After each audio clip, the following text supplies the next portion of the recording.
Манай салхи жишээлбэл хордон. Гэхдээ хөнгөн ягаад хөнгөн хордон бэ гэхээр чийг байхгүй. Чийг байхгүй учраас хүч байхгүй.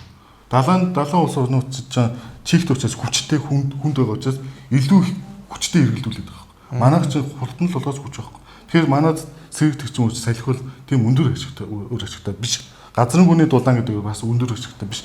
Яг л манай ус 1500 м өндөр л шүү. Тэгэхээр тийм доошоо бид нар чинь өрөмдөөд тэр дулаанаа буцааж аавна гэж тэрний ноцоосын зардлаар баг одоо тэр дулааны хөөсөр хаанцна илүү дээр байдаг.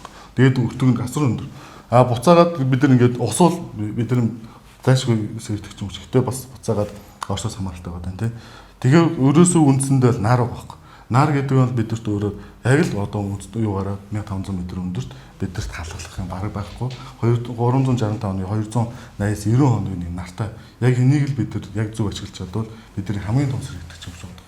Тэгэхээр яг энэ нөгөө бид нар сэргэгдэгчийн хүч гэдгээ хүртэл яг нэгдсэн нэг ойлголтод орохгүй бол бид нар ингээд тушаал хүлээлт бид нар ингээд бүх амьдралын хугацаа дуусна шүү дээ. Энэ чинь амар утгагүй байхгүй.